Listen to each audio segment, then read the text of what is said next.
नमस्कार दोस्तों। भीड़ में चलोगे, भीड़ के अनुसार खेती करोगे तो मुनाफा ज़्यादा कभी भी नहीं कमाओगे और भीड़ से कुछ अलग करोगे तो मुनाफा बहुत अच्छा कमा जाओगे। कम मेहनत में ज़्यादा प्रॉफिट कमाने का यही बेस्ट तरीका होता है। खेती में दोस्तों प्रॉफिट कमा सकते हैं, मुनाफा अच्छा कमा सकते हैं, लेकिन हमारा तरीका सही होना चाहिए। सिर्फ दो चीज़ों का हमें ध्यान रखना चाहिए। फर्स्ट दोस्तों कि भीड़ के अनुसार हमें खेती नहीं करना है। अक्सर आपने देखा होगा सोशल मीडिया पे हर कहीं पे भी आपको यही जानकारी मिलेगी, ये सब्जी की फसल लगाओ इतना मुनाफा मिल जाएगा, ये सब्जी की फसल लगाओ इतना मुनाफा मिल जाएगा। लेकिन दोस्तों केवल अगर सब्जियों में मुनाफा होता तो कोई भी किसान भाई पौधे नहीं लगाता, कोई भी किसान भाई गेहूं, धान, मक्का, मूंगफली, सोयाबीन, कपास कोई अन्य फसलें करते ही नहीं, सिर्फ सब्जियों की खेती करते। और सेकंड दोस्तों आपको ध्यान देना है, जब भी आप फसल लगाने जा रहे हैं तो आप सबसे पहले हार्वेस्टिंग के बारे में सोचिए। जो आप फसल लगा रहे हैं उसका हार्वेस्टिंग टाइम क्या रहने वाला है। 60 दिन बाद में, 80 दिन बाद में, 90 दिन बाद में, 100 दिन, 120 दिन, 150 दिन, कितने दिन बाद में वो हार्वेस्टिंग पे आएगी और हार्वेस्टिंग के समय क्या फ़ायदा मिलने वाला है, क्या मुनाफा मिलने वाला है, मार्केट में क्या प्राइस रहने वाली है, वो पहले ही आपको सोचना है, अनुमान लगाना है। साल में बहुत सारे ऐसे फेस्टिवल होते हैं जिस समय प्राइस बहुत सारी सब्जियों की है या अन्य फसलों की प्राइस बहुत हाई जाती है, तो हमें वो देखना है कि उस फेस्टिवल पे इसकी प्राइस हाई रहती है, वही फसल लगा लीजिए और उसी समय के अकॉर्डिंग आप लगाइए, मुनाफा सबसे ज़्यादा कमा जाओगे। बहुत सारे स्मार्ट किसान भाई हैं जो कि इस तरीके से खेती करते हैं और अच्छा मुनाफा कमाते हैं। तो दोस्तों आज की वीडियो में भी दो फसलों के बारे में डिटेल से डिस्कस करने वाले हूँ जिनकी प्राइस सबसे हाई मिलने वाली है। एक फसल जो कि हमने खुद ने प्रैक्टिकल की है और अच्छा मुनाफा कमाया है, तो इसलिए आज मैं आपसे इस फसल के बारे में डिटेल से डिस्कस करूँगी। दोस्तों खेती में आप भी चाहते हैं कि अच्छा मुनाफा हो, कम मेहनत हो, कम समय की फसल हो, तो लास्ट तक आप जरूर बने रहें। तो दोस्तों स्मार्ट खेती में सबसे पहले नंबर पे जो फसल आती है वो आती है दोस्तों मैरीगोल्ड, गेंदा की खेती। गेंदा की खेती पूरी साल भर में आप ये देखिए जो भी किसान भाई करते हैं, सबसे ज़्यादा प्राइस कब मिलती है? नवरात्रों पे मिलता है सबसे ज़्यादा प्राइस और दीपावली। नवरात्रि दीपावली का ज़्यादा डिफरेंस नहीं होता, लेकिन उस समय पूरी साल भर में सबसे ज़्यादा प्राइस मिलती है। 300 रुपये पर केजी के हिसाब से भी मैरीगोल्ड बिकता है दोस्तों, इसके फूल बिकते हैं, लेकिन डिपेंड करेगा क्वालिटी पे। क्वालिटी आपको तैयार करनी है। जो देसी जो तैयार करते हैं, घर पे सीड तैयार कर लेते हैं कुछ किसान भाई और लगाते हैं, प्राइस अच्छी नहीं मिलती है। दोस्तों गेंदा की खेती एक ऐसी है कि गेंदे के फूल की प्राइस 10 रुपये भी मिल जाएगी और 300 रुपये भी मिल जाएगी। इतना ज़्यादा डिफरेंस होता है, बस डिपेंड करता है वो टाइम।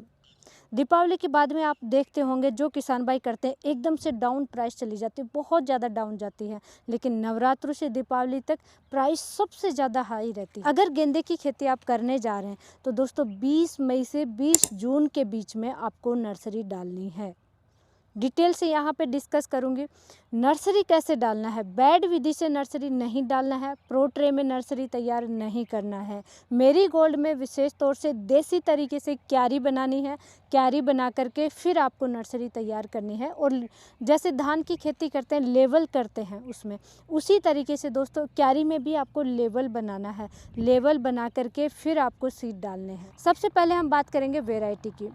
वेराइटी सिलेक्शन ही डिपेंड करता है, जो प्राइस मिलेगी वो सबसे इम्पोर्टेंट वेराइटी का ही होता है। अब दोस्तों ये देखिए, जैसे कि मेरे पास है ये सीड है, इसमें फ्लावर्स आप देख रहे होंगे दोस्तों, ये इस टाइप का फ्लावर आएगा, येलो कलर का भी होता है, ऑरेंज कलर का भी होता है, लेकिन ये देखिए आपको हाइब्रिड लेना है। ये देखिए दोस्तों, ये ऑरेंज कलर आ गए और ये है इसमें नामधारी के हैं मेरे पास येलो कलर आ गए। ऑरेंज और येलो कलर दोनों लगाने हैं, लेकिन वैरायटी किसकी लेनी है दोस्तों?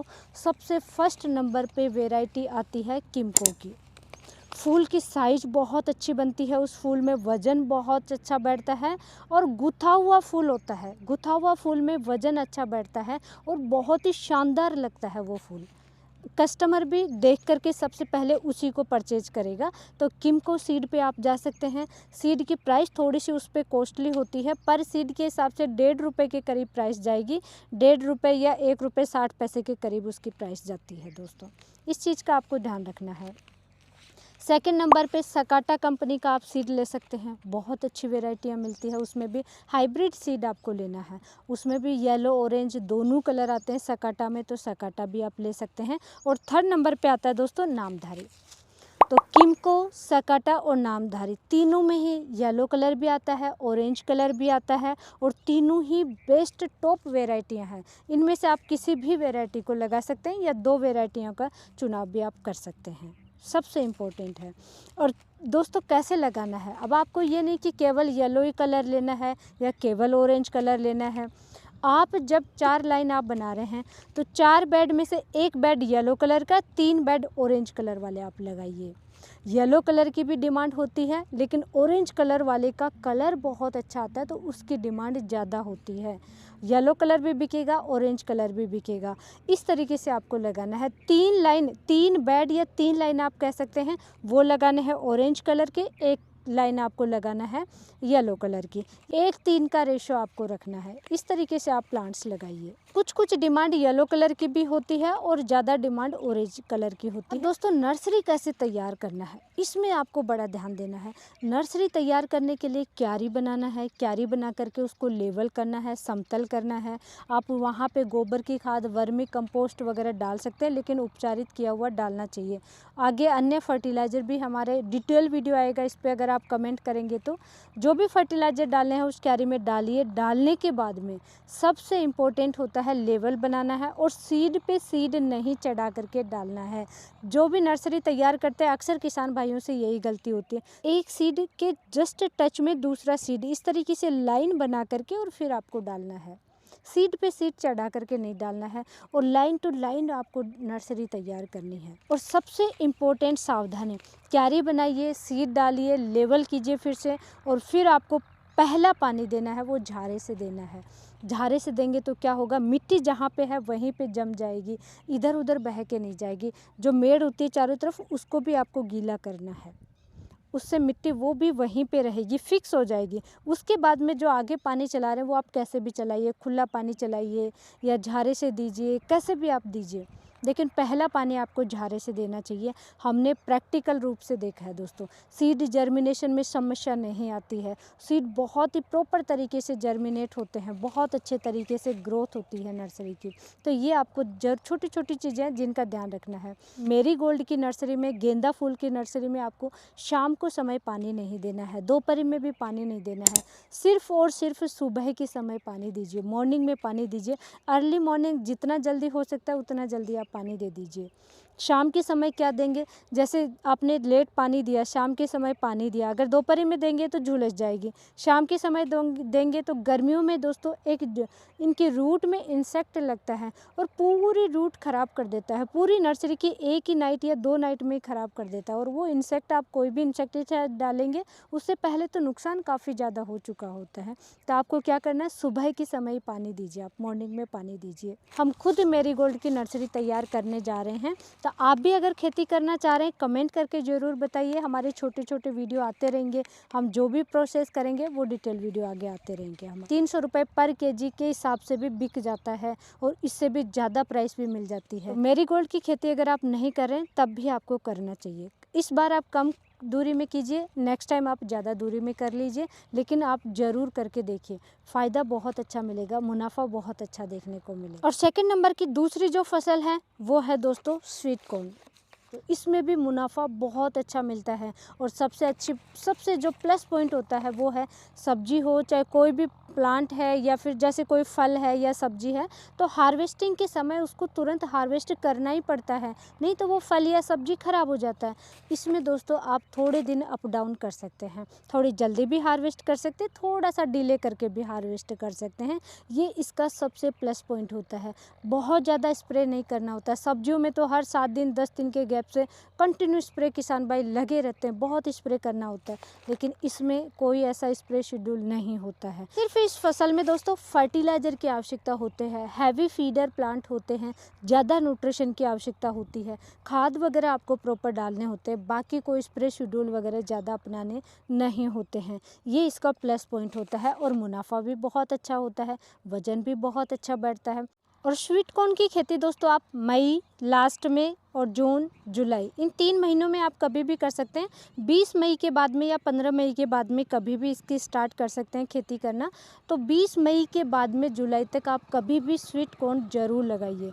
अगर आप पहली बार लगा रहे हैं तो कम दूरी में लगाइए, अगर आपको प्रैक्टिस है तो दोस्तों इसकी खेती ज़रूर कीजिए। इसमें बहुत अच्छा प्रॉफिट देखने को मिलता है, प्राइस हमेशा हाई रहती है। जहाँ की मिट्टी में मॉइस्चर हमेशा रहता है, वाटर होल्डिंग कैपेसिटी अच्छी है, उन किसान भाइयों को ये स्वीट कॉर्न लगाना चाहिए, क्योंकि हमेशा इसकी जड़ों में मॉइस्चर चाहिए। हैवी फीडर प्लांट है, ज़्यादा खाद की आवश्यकता होती है, उसी अनुसार अगर ज़्यादा खाद देंगे तो ज़्यादा पानी की भी आवश्यकता होती है। अब जैसा कि मैंने डिस्कस किया कि इसमें फर्टिलाइज़र की ज़्यादा आवश्यकता होती है, तो फर्टिलाइज़र की अगर हम बात करें जब भी आप इसको लगाने जा रहे हैं तो दोस्तों DAP 2 बैग लगाने हैं, 2 बैग आपको चाहिए प्रति एकड़ के हिसाब से। साथ में यूरिया 1 बैग चाहिए और पोटाश भी 1 बैग चाहिए। ये इसमें फर्टिलाइज़र की आवश्यकता होती है। और साथ ही क्योंकि फटाफट इसमें बढ़वार चाहिए, ग्रीननेस चाहिए, ज़्यादा डार्क ग्रीन होना चाहिए पौधा, तो क्या करना है, सीवीड फर्टिलाइज़र भी आपको 2 kg प्रति एकड़ के हिसाब से डालना है। इन्हीं फर्टिलाइज़र के साथ में DAP, यूरिया और पोटाश के साथ में